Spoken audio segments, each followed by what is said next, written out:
Okay, so another Patreon Q&A. Thank you, Patreons, so much for your support. I really do appreciate it.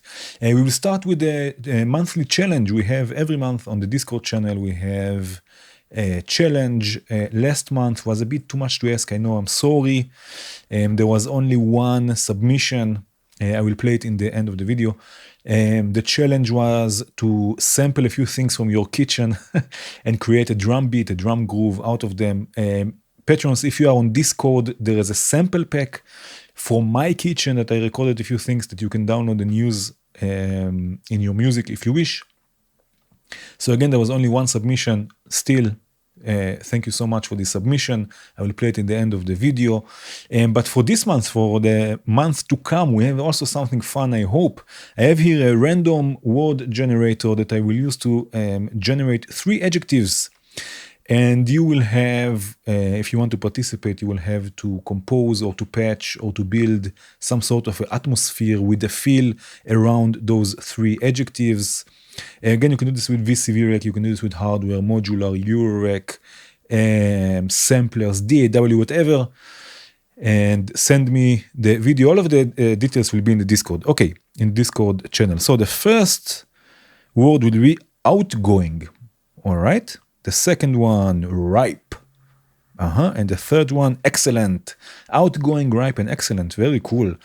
Okay, so again, all of the full details will be in the Discord channel. Let's get on with the first question. I have it here. Okay, from Freddy. I'm curious. I know VCV is a non-expensive and great way to learn modular synthesis, but how did you get into hardware? And if you didn't get VCV, would you get other modules? Okay, so first of all, how did I get into hardware? And wait a minute, before this, VCV is an amazing way to learn synthesis and modular synthesis, or synthesis in the modular environment. Okay, how did I get into hardware? That was through VCV rack. I used VCV rack for about a year and a half, I guess. Only VCV rack. And then with a few Midi controllers, and I just wanted more. And there was Morphagene always there in the background that I always wanted. This was the module that got me into hardware, that got me into eurorack, the Morphagene. I always wanted it. And it was inevitable that hardware, that eurorack will come eventually. So it was again thanks to VCV rack. Before this, I had other hardware I used to compose for acoustic instruments, which is also hardware, like a flute, guitar, piano, stuff like this. So I was not really into making or producing or composing electronic music, whatever it means. So it was thanks or because of VCV rack, depends how you look at it. And if you didn't get VCV, would you get other modules? If I didn't get VCV, would you get? I'm sure that if I would not, if I didn't know VCV, but I knew eurorack and I knew modular, because I didn't really got too deep into this before VCV rack. VCV rack just opened my eyes. But if, let's say that I knew what modular and what eurorack is, more deeper than normal, if I would get other modules, for sure. First of all, I will get a lot of modules that I did not need. I would not get a lot of modules that I would need. I mean, need or want. That's the same thing. But because with VCV, I could learn not exactly, but more or less what I wanted and what I needed for what I wanted. And I would get also more, I guess. I'm not so sure. You know what? I'm not so sure about this, if I would get more modules without VCV rack, because you don't need a lot to create interesting things. But I guess that I would get definitely different modules if I would not work with VCV rack first. And VCV rack, for all of you who are watching this, if you want to get into eurorack, into modular, never mind what it is, if you want to learn synthesis, VCV rack is the best, in my opinion, is the best way to get into this stuff. First of all, because it's free, and not because you don't have to pay for it, but it's free. It means that it's available for everyone to use, and it's available to share ideas between different people, everyone more or less have the same modules. So I really recommend going and trying VCV rack. So yeah, I would definitely get other modules. Some I would not need because I didn't know that I don't need them, and some I would need and I would not get because I didn't know that I need them. So yeah, the answer is yes. Okay, the next question is from Black Knight Satellite. Hi Omri, I started with eurorack just over a year ago and my rack already changed quite a lot. I soon realized that my main interest is in granular synthesis. Yes, sound design, mangling and transforming loops, amazing. I really love modules like Morphogene, Arbor, Nebula, and Penharmonium and my new data bender. And I'm looking forward to the new ADEC granular sampler looper. Pre-ordered it.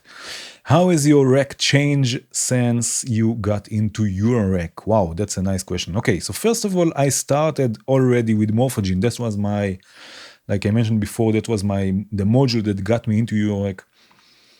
And already from the beginning, that's what I wanted. I wanted to take acoustic instruments, to take all sorts of loops and mangle them, granulize them, change them. So this is how I started. I had Morphogene, I had Microcell, I had the Nebula also for a while. I didn't really connect with it, so I sold it. What else was there? Then I got Arbor and the Looper, which is also, the Looper is almost from Instruo, I mean, which I cannot pronounce, Luber, something like this, is almost like having two morphogenes, almost, not entirely, but it's almost like having two monomorphogenes, which is also quite interesting. So yeah, this is how I started, this is what I wanted to do from the beginning.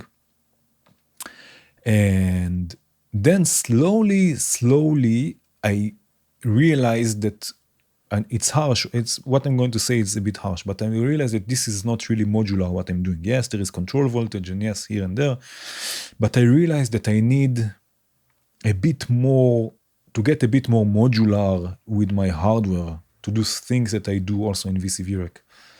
So I got Rampage, I got the MOOC slicer, I got the voltage block, stuff that I can use and patch, feedback patch and modulate and create random or not random modulation and audio rate modulation. Things that are a bit more considered, I guess, more modular than just having a loop running on Morphogene and modulating the glide, the slide and gene.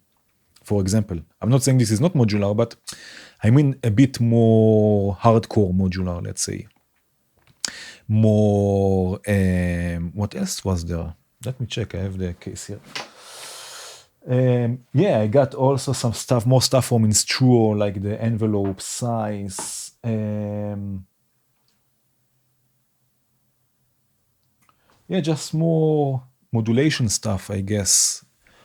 Using the comparator on Rampage, mixing a few things with the One U mixer. Yeah, stuff like that. So I started with processing sound and loops and stuff like this, which I still do, but I kind of wanted to go more granular on it, more modular, I guess. So it changed a lot. And actually soon, last year, so 2 years ago, I got my case. Last year I made a 1 year eurorack video, like a year recap of what changed and what did I took out and bought or added to the case. And I think in May I will make another video of again what I added, what I changed. I got a new case. I put an IntelliJ case in the closet for now until live performances are available again. So I'll make another video exactly what changed and why. But yeah, so again, I started with sound design, not sound design, but more looping and sampling and granulizing. And then I started adding a bit more classic modules, let's say. Yeah. Okay, so the next questions are all related to VCV rack, so we will stay in VCV for now. And the next question is coming from Soundkeep. Omri, I am confused about the sync input on many oscillators. What is hard sync, soft sync, and why are they musically useful? what is sync for. I've never seen it demonstrated in a patch. So I have to be honest, I don't use sync usually in my patches, in videos, also not. Maybe sometimes in the presets I prepare for you, Patreons. But I don't enjoy this sound, the sync sound, I don't enjoy it. But let's have a look, what does it mean? So first of all, something about the terminology. Usually we speak about the master and the slave. I'm not going to use those words, this terminology. I'm going to say primary and secondary. The basic idea is that you sync the secondary oscillator to the frequency, to the pitch of the primary oscillator. And as you mentioned, we have two types. We have hard sync and soft sync. So hard sync will be like this. First of all, let's send a triangle wave. So this will be our secondary oscillator, this will be our primary oscillator. The secondary oscillator will be the oscillator that we will hear. We can also call it a carrier maybe. So the blue trace on the scope will be our secondary oscillator, and I will use also the primary oscillator, also a triangle wave. This is the pink trace. For now, they are the same.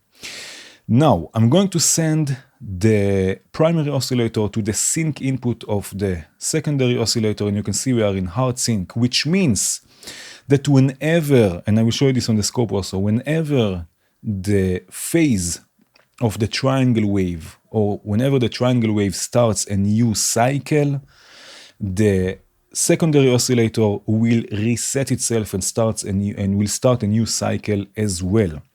So if I take now the frequency of the secondary oscillator a bit up, so the frequency will be higher than the primary one. You can see, if I zoom in a bit, you can see what happens. Again, the pink trace is the primary oscillator, the blue trace is the oscillator that is synced to the primary. And here we start a cycle. Here the primary oscillator starts a cycle. It goes up, goes down, and ends its cycle and starts a new cycle as well. And you can see that also the blue trace, also the secondary oscillator, starts also a new cycle, and it happens like this over and over again. So basically, whenever the primary oscillator starts a new cycle, the secondary oscillator will reset itself and will start also a new cycle. And this will go on and on, as you can see. By the way, a tip about a scope. You can see now we cannot really see anything. We have the external sync input for the scope. If I use a square wave from the primary oscillator, this is our frequency. You can see it becomes stable, and we can see exactly what's going on, even if I change here things. So as you can see, again, the frequency, the wave of the secondary oscillator will reset itself together with the primary oscillator. This is hard sync. Now, this will work best when the secondary oscillator, the pitch or the frequency of the secondary oscillator goes above the primary one. If I go below, have a look what happens. We will get, if I zoom in a bit, now I go below the frequency of the primary oscillator, and you can see it resets itself before it ends even a cycle. And if I go even lower and lower and lower, all what we will get is a change in volume, is a change in amplitude, until we will get hardly nothing. So it will work best when the frequency of the secondary oscillator, the frequency of the oscillator that is being synced, is higher than the frequency of the oscillator that we use to sync, or the primary oscillator. It's a bit confusing, but it's quite straightforward, I guess. So this was hard sync. Again, the secondary will reset itself together with the primary. And soon we will see also how it sounds like. But now let's have a look at soft sync. Already you can see that it changed. Now soft sync, there are different types of soft sync. In this case of the VCO1 from VCV, whenever the primary oscillator, again, I will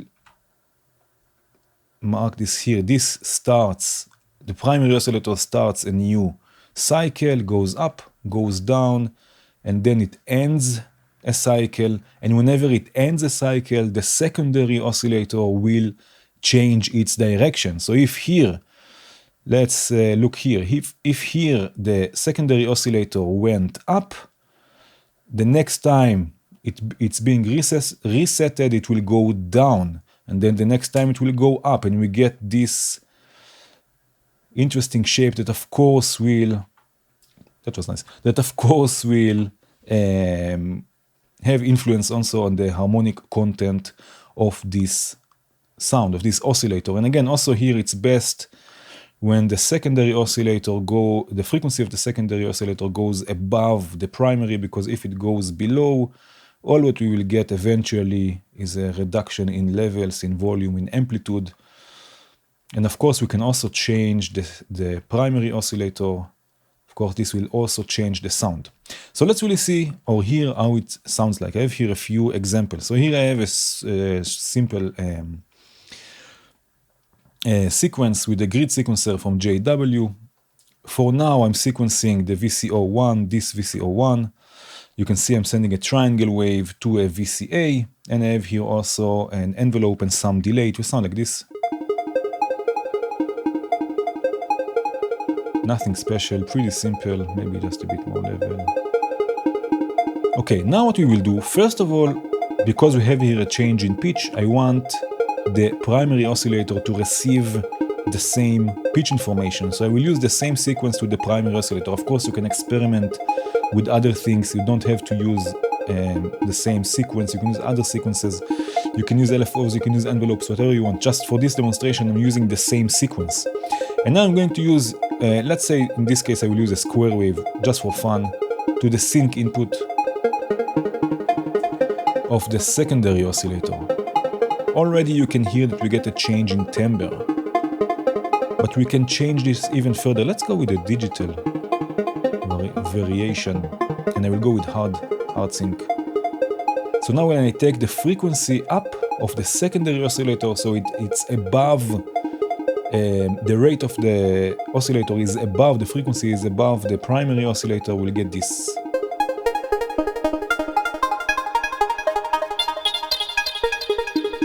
Basically, a change in timbre. If I take the decay of this envelope a bit up.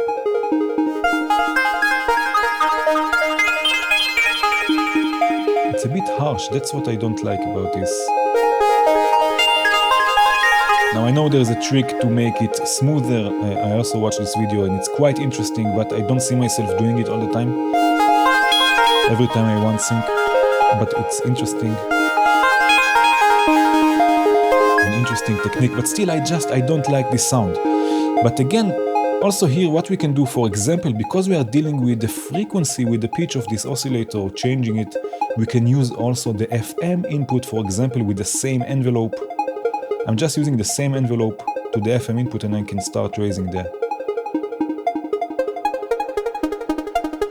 And we get something a bit more punchy.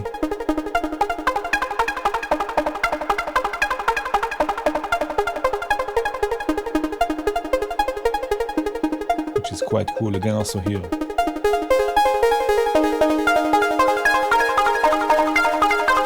It's an interesting sound, you have to admit. And let me show you what happens when I change the frequency that it's lower than the primary oscillator. Basically, it fades away, which can also be useful. You can use it as a sort of a VCA Lopez gate or something. Let's see what happens now. Punchy. Right, and again you can use audio rate modulation, you can use LFOs, you can use random voltage, sample and hold works also really well. So this is the first example I have here, just to show you how it changes the sound, changes the timbre. And here I have, let me unmute this for a second. Here I have, in this case I'm using my keyboard, my computer keyboard. The microphone is going away. My computer keyboard. And I have, in this case, the VCO from Borg Audio. I think it has only hard sync, not soft sync. So I have the oscillator synced, the secondary oscillator synced to the primary oscillator, to its frequency. And also here I have an envelope.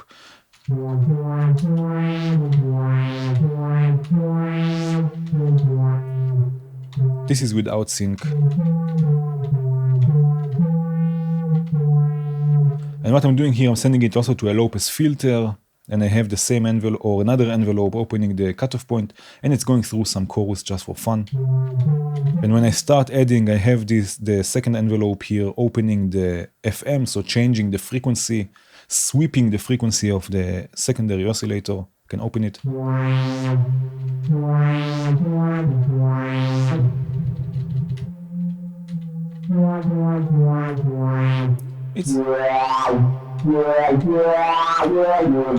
It's interesting. I don't like this sound so much, but sometimes it's effective. And as you can hear, it loses a bit of the bottom end. So what you can do, you can add another oscillator. Sorry, you can add another Gesundheit. You can add another oscillator, a sort of a sub-oscillator, what I have here. I just have it an octave lower, and I'm sending it also through a filter, and it's again receiving everything with the same control. So with the keyboard I can control it now. Oh yeah.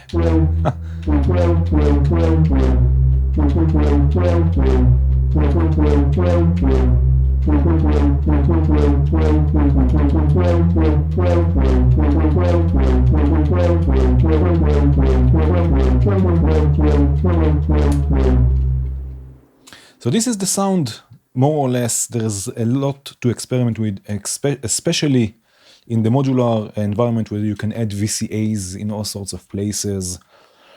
And you can add all sorts of different modulation. Audio rate modulation also works really well. But this is more or less the basics. If you watch my videos, usually probably 99.9% of the time I will not use sync because I don't enjoy the sound. Maybe I should experiment with it more. I just didn't experiment with it enough, can also be. But this is more or less it. Okay, the next question is from Iggy Labs. Hi Omri, can you give some examples of self-oscillating filters in VCV? There are many oscillators that can self-oscillate. Basically, what it means is that you take the resonance all the way up, and the resonance is basically a feedback loop, and at some point it will start to self-oscillate and will output a sine wave. Maybe I can add also a scope here. So here I have the one from VCV. As you can see, there is nothing in its input. I don't connect anything to its input. Let's take the low pass output to a tuner that I have here, and also now to the scope, so we can see what's going on. And I will raise the resonance all the way up, and you can see we get basically a sine wave. And with the frequency control, we can tune this. And most filters in VCV will also track 1 volt per octave, so you can use this sine wave as a sine wave for everything. Let's also listen to this, you know what? So we have basically a sine wave, and I have here also ref tone, just so we can see if I connect it to the frequency input, so we can see that it tracks 1 volt per octave to the frequency input, and I have to open the frequency all the way. And now let's take it an octave up. You can see it's C5, C6, if I take it to G, for example. So this filter will track 1 volt per octave, which means that you can sequence it. You can use it basically as a sine wave oscillator, send it through a wave folder if you wish, VCA, envelope, everything. You have basically another voice. In hardware, you have to pay attention. Not all filters will track 1 volt per octave. Freak, for example, also from Volt, the hardware version, most of the filters there will track 1 volt per octave, so you have basically another voice. So this is the one from VCV. Let me show you a filter that is not following 1 volt per octave. And this is Neo from Lindbergh Research. So if I send it to the tuner, you can see it's tuned now to C4. Basically, I just tuned it with the cutoff point, resonance again all the way up. I have nothing in the input. And let's send the volt per octave to the CV input. Let's bring it back to C, just a second. And I have the attenuator in this case all the way up. So if now I take it, let's say to the note G, you can see that it's not really tuned. It's between F sharp and G. If I take it to F. You can see here we have F, but here we have more close to E.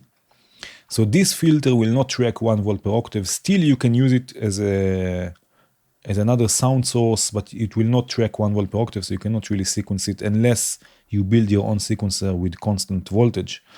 Okay, let's have a look now at tangents, which I use a lot also from Volt. This will also self-oscillate, as you can hear. And again, you can use it as a great sub-oscillator. Or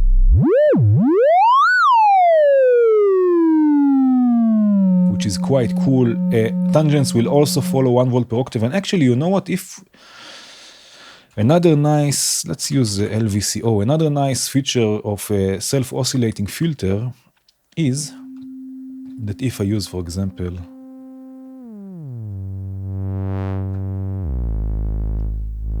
now this is a sawtooth wave going to the filter. If I start taking the resonance up, we all know this, but we can make it scream.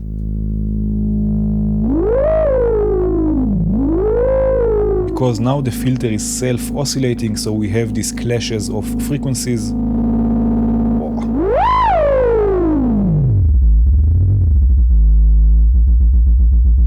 Oh, this is nice.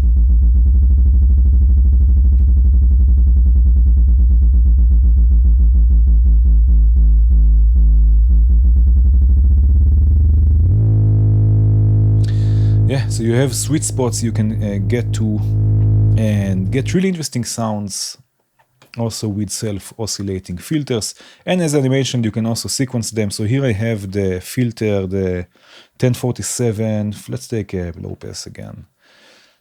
The 1047 from Instruo. Now in this case, even if I take the resonance all the way up, still nothing will happen because we have to activate the feedback control.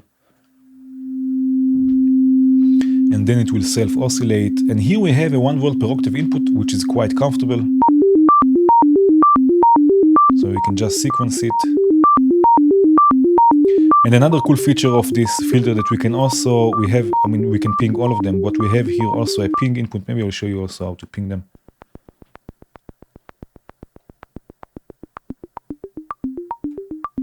So we get a nice percussive sound. This is for the input.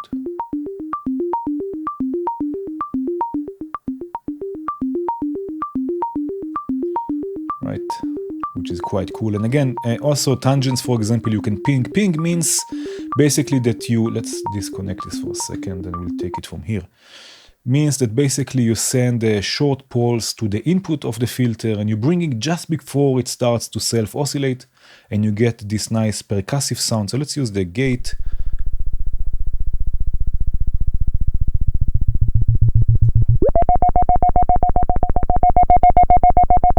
It's better to use triggers actually, but you get what I mean. We can also use the pitch.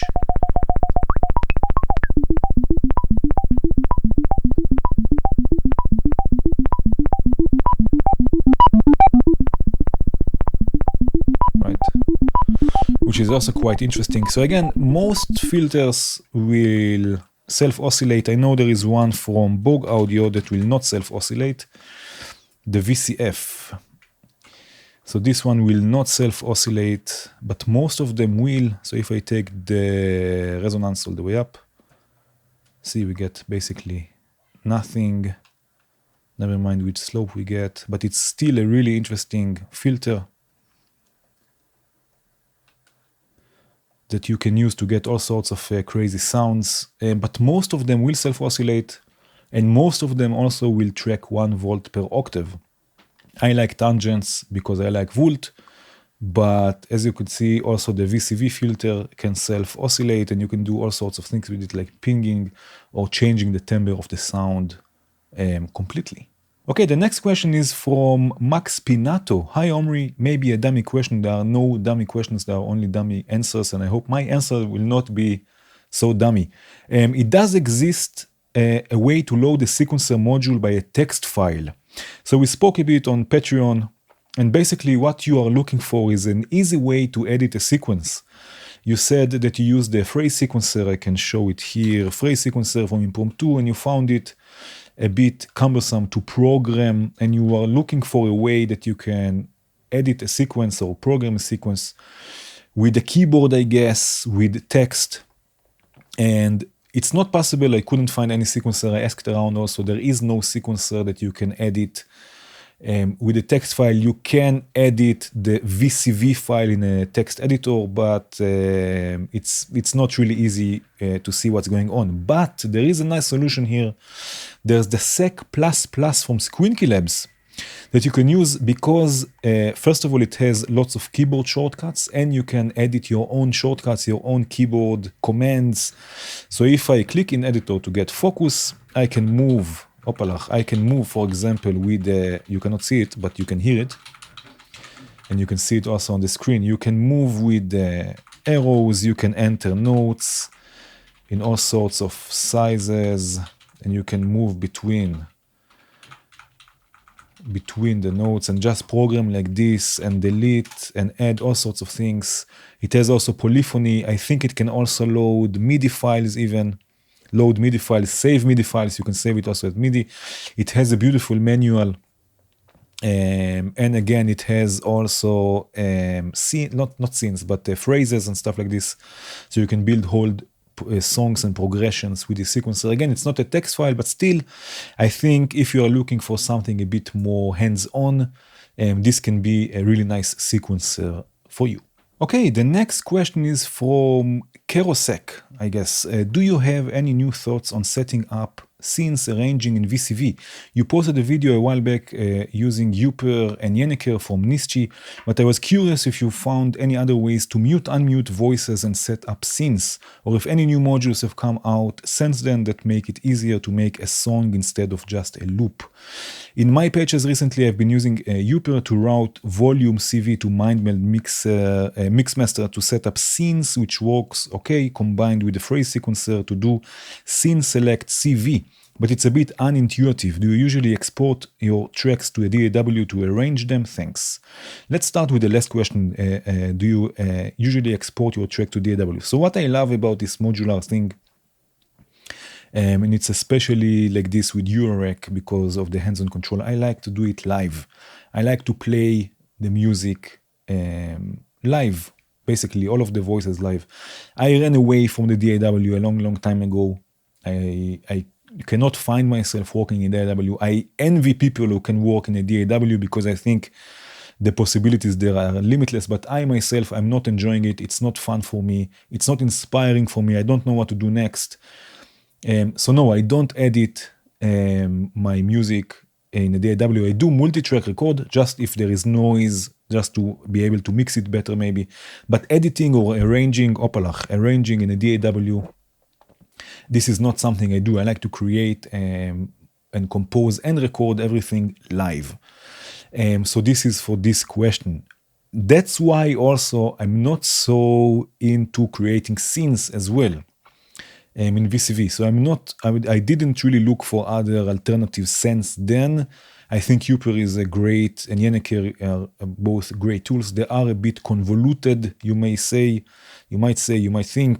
because it's a bit putting off to set everything up, and not as easy as in something like Ableton, for example, where you just have it set up for you. But I found two tools you can use that will maybe make your life easier with creating scenes. So first of all, what I have here, I have three voices. I have the kick baba, which is generating a kick and a bass, and I have hi-hats here, closed hat and an open hat, which will sound like this. And now I want to create scenes with them. I want that once just the kick will play, once just the kick and bass, and once all three of them together. And I want to have three different scenes for this. So what you can use is the intermix, for example, from Sturmelder. Both modules are from Sturmelder today, which is basically a CV mixer with scenes. So we have different scenes we can select, we can trigger, we can sequence also those scenes. And basically what I'm doing here, you can see I'm sending offset positive 10 volts I'm sending it to one input. You can do this as many, if you have different voices, you want different levels, you can do this with different offsets. For example, you don't have to use offset, you can use also different things. You can use also different sequences and create scenes for different sequences. But basically what I'm doing here, I'm going to send 3 outputs to the volume input of those voices. And now scene 1, I want just the kick. So I'm sending this input to this output, which basically means this square. And again, this will just send positive 10 volts. The next scene, I want again the kick, but I also want the bass.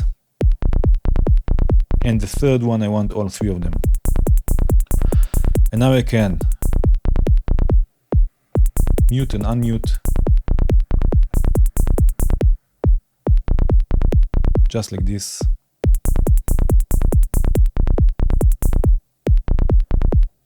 So you can create scenes like this with as many voices as you like.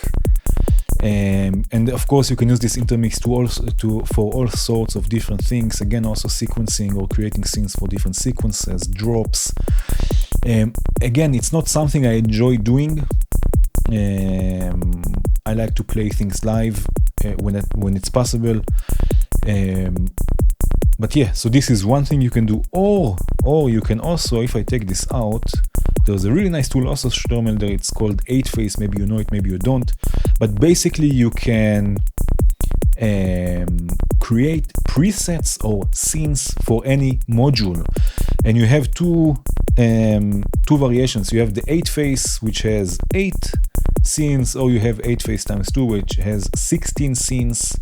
So basically what you do, you put this 8-Face next to the module you want to work with, and you set it to work also in the right direction. So in this case, I want it to work with the mixer. So the mixer is on the right. If I have here module left, if I click it once, then it's module right. And then I can go here, you can go to write mode. And now I want the first scene, I want this to be muted. So I write it. The next scene, I want just a kick to play. And I program it. The second one, just the kick and bass, and then also the height. I don't know why we have 4 scenes. I wanted just 3, but never mind. And then I go back to read mode, and then this is all muted.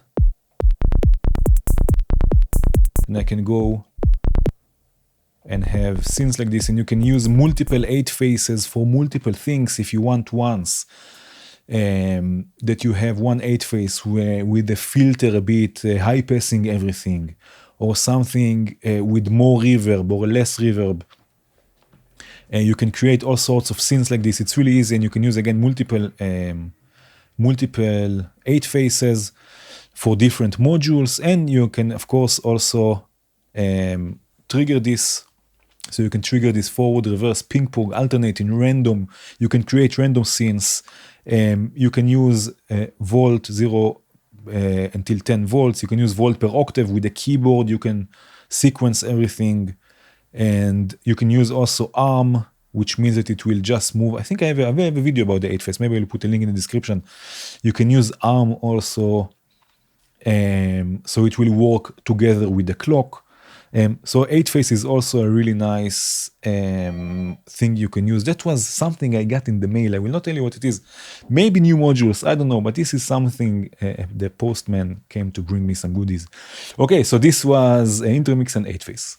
Okay, the next question is from Dirk Bouters. Jittery clocks in VCV versus eurorack. So we spoke a bit on Patreon.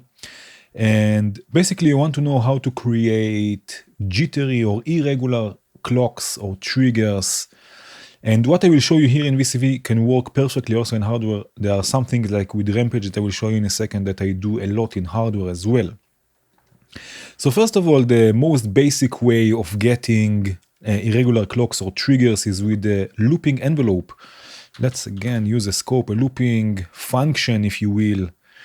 So here I have the AD envelope from NIST. As you can see, if I trigger it once, we get an function or an envelope, but I can set it also to loop, and then it will just loop, as you can see. And usually what we get is an end of cycle output. It will output a trigger whenever the loop or the function or the envelope is ending. And this we can use to trigger, for example, sample and hold. Let's set the range here to something like 0 to 1. Just you can use, if you're using it in hardware, you can just use a VCA. And now I'm going to use this sample and hold to modulate the attack and decay times, which means that now every time we get a different length of function, which means that the end of cycle will come in different times irregularly. So we get basically an irregular clock. Here I have it triggering an FM operator. And you can hear that it's irregular. Of course, if we take the range a bit up, let's say 0 to 3, it will be a bit slower.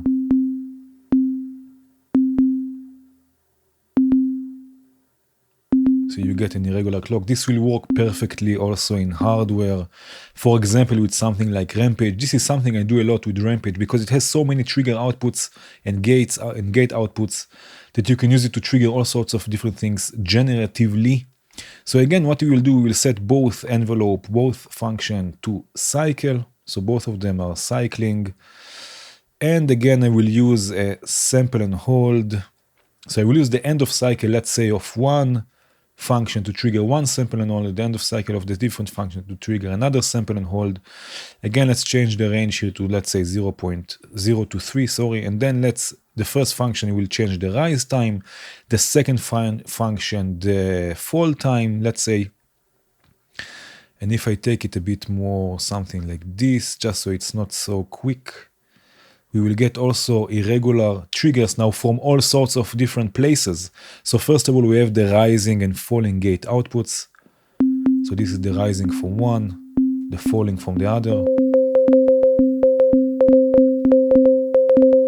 But we also have the comparator output that will output a gate whenever B is greater than A, and you can change the balance here. So this you can also use as an irregular clock. And again, you can make this also slower by changing the envelope times. I do this a lot in hardware, especially with the comparator. I like it.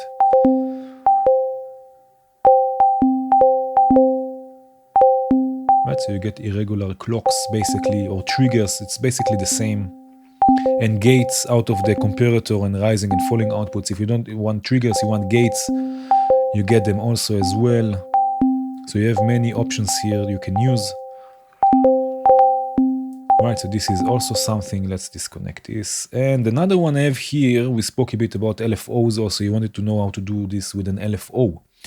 So an LFO you can also use as a clock. Here, for example, it will trigger another FM operator. But I want to make this a bit more wonky, let's say, to change it to be a bit irregular. So I have here smooth random signal that you can use. It's available. There are available modules like this available also in hardware. I just send it to the FM input. It might say volt per octave input, the same, because basically it will modulate the frequency.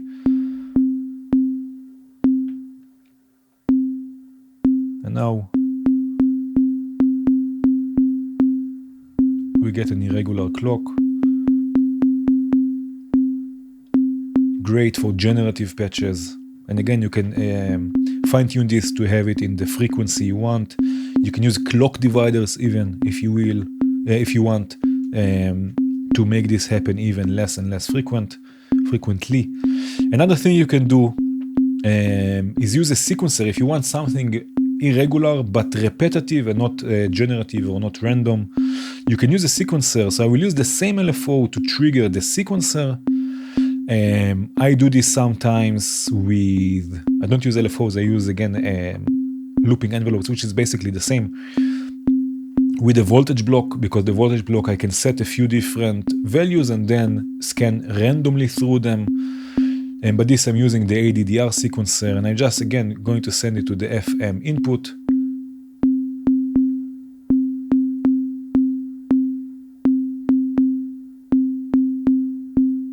So each step will have a different value, a different length, and I can change this even more, make this maybe here I want a bit of a burst. Let's say. and this will be more repetitive, or you can run it randomly as well, which can also be quite interesting. And again, all of this will work also in hardware. You just have to pick the modules. Rampage is amazing for stuff like this. Yeah. Okay, and that was it. Thank you again for watching. Thank you, Patrons, for your support. I will play now the submission for the last challenge with the kitchen samples. Make sure, Patreons, to join our Discord. There are some interesting things going on there. Thanks again, and cheers.